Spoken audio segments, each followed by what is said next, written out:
farol que me guia, é a luz do meu caminho.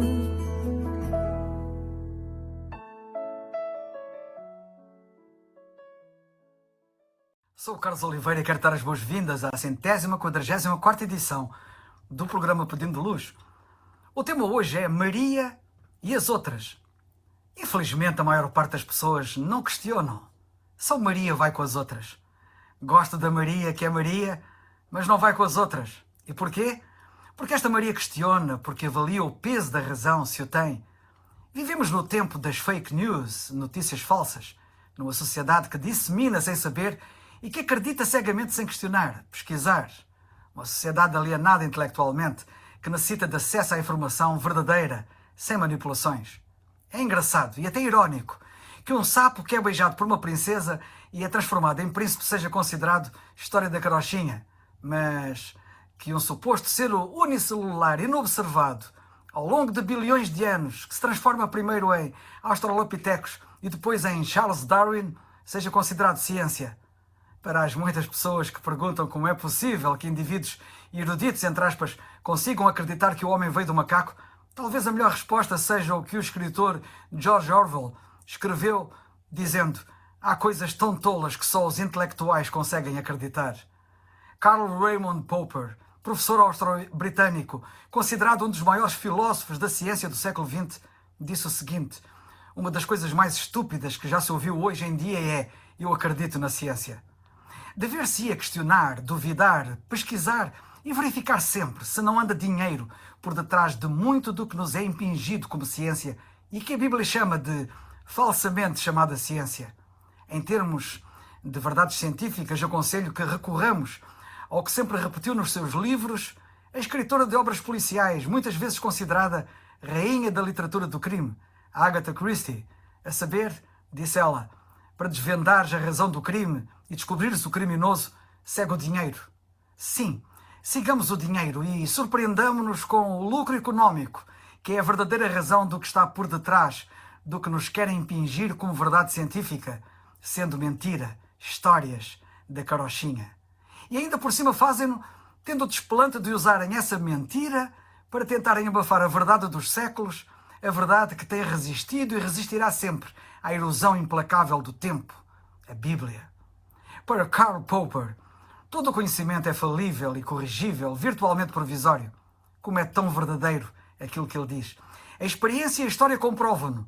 Quanto do que já foi considerado ciência está no lixo, e quanto no lixo estará o que por aí ainda há considerado ciência. Depois de exposta esta opinião de alguém considerado um dos maiores filósofos da ciência do século XX, vamos às mais recentes teses dos cientistas, entre aspas, que nos querem fazer embarcar em histórias da carochinha.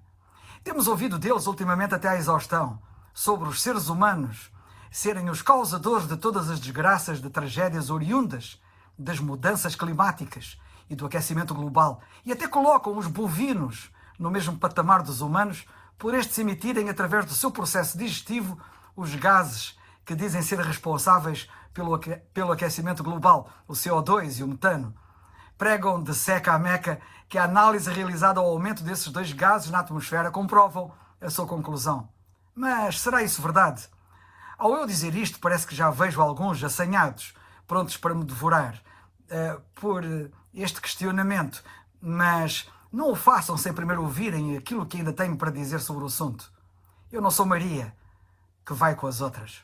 As teses das alterações climáticas e do aquecimento global como obra dos seres humanos e bovinos são seguidas por muitos ambientalistas, políticos e gente comum. Vamos à realidade dos factos, intencionalmente omitidos, infelizmente. Falemos sobre as erupções vulcânicas nos 2 últimos séculos, que lançaram na atmosfera trilhões e trilhões de toneladas de CO2 e de metano. Por que será que ninguém fala disso? No mundo todo há diariamente mais de uma dezena de atividades vulcânicas, erupções de lava, lançamento de cinzas e de gases para a atmosfera. O vulcão de difícil pronúncia, Eyjafjallajökull, na Islândia, expeliu uma quantidade altíssima de partículas de cinzas pequenas e afiadas como vidro estilhaçado, em 2010. Esse grande volume de cinzas e gases flutuou até ao sudeste da Europa e provocou a maior perturbação do tráfego aéreo do continente desde a Segunda Guerra Mundial. As companhias aéreas tiveram quase 2 bilhões de dólares em prejuízos. Nas Filipinas e Indonésia há vários vulcões ativos. O Monte Pinatubo teve uma explosão tão intensa que as lavas, cinzas e rochas alcançaram a estratosfera, atingindo mais de 30 km de altitude. O material piroclástico emitido pela erupção circulou por todo o planeta. A erupção do vulcão Pelé, em Martinica, ilha do Caribe, é mundialmente conhecida por ser a que mais vitimou pessoas no século XX, cerca de 30 mil mortes. O vulcão emitiu uma quantidade gigantesca de material piroclástico gasoso. A erupção do Krakatoa é tão famosa que a intensidade da explosão foi tal que há relatos de pessoas que a escutaram a aproximadamente 5 mil quilómetros de distância, em países como a Austrália e a Índia, tendo atingido 30 quilómetros de altitude. A câmara magmática que fica na base do vulcão rompeu-se e a lava escaldante caiu na água do mar, potenciando ainda mais as nuvens de vapor e gases de altíssimas temperaturas. Mais recentemente, no último dia 15 de janeiro, o vulcão submarino do Pacífico Sul, Hunga Tonga, entrou numa erupção tão forte que foi ouvida como um trovão distante nas ilhas Fiji, a mais de 800 km de distância, disseram as autoridades locais. E emitiu uma coluna eruptiva que atingiu cerca de 40 km de altura, tendo libertado centenas de vezes mais energia mecânica do que a explosão nuclear de Hiroshima. Segundo o cientista da NASA, Jim Garvin, chefe do Goddard Space Flight Center, uma estimativa preliminar permitiu aferir que a quantidade de energia libertada pela erupção foi o equivalente à explosão de 18 megatoneladas de TNT. Em comparação, a erupção do Monte Santa Helena, nos Estados Unidos, que libertou 24 megatoneladas de energia, e a erupção do Krakatoa, na Indonésia, que libertou 200 megatoneladas de energia. E que dizer da recente erupção do vulcão de La Palma, nas Ilhas Canárias, o Cumbre Vieja, na parte final de 2021? Consequências dos 150 milhões de metros cúbicos de magma expelidos pelo cone do Cumbre Vieja serão sentidas durante muitos anos, dizem os especialistas. E não falei dos vulcões mais ativos. O alerta de Karl Popper deve fazer-nos analisar e investigar quem são os financiadores da ciência e dos cientistas climáticos e os seus verdadeiros objetivos inconfessáveis, capazes de produzir retorno com grande lucro das quantias que têm sido investidas.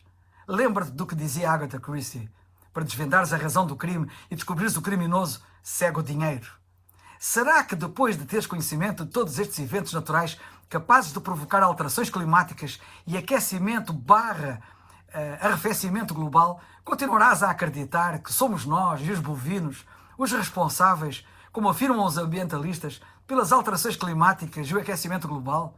É claro que, independentemente das teses, das ideologias, das crenças, da política, devemos preservar e cuidar do nosso meio ambiente. Sabemos disso, mas, por favor, não nos tentem enganar com histórias da carochinha. Cuidado em crer naquilo que já deu provas de não ter credibilidade pela sua improbidade, pela sua volatilidade e temporalidade, naquilo que foi, mas que já não é, que é, mas nunca será. Crê antes naquilo que foi e que é e que será, naquele que sempre existirá, que nunca desiludiu, desilude ou desiludirá. Crê na palavra de Deus, que é viva e sempre atual e eterna. Crê no Senhor Jesus Cristo, que disse: o céu e a terra passarão, mas as minhas palavras não hão de passar. Como tenho aqui ecoado, crê no Senhor Jesus Cristo e serás salvo. Atos 16:31. É o farol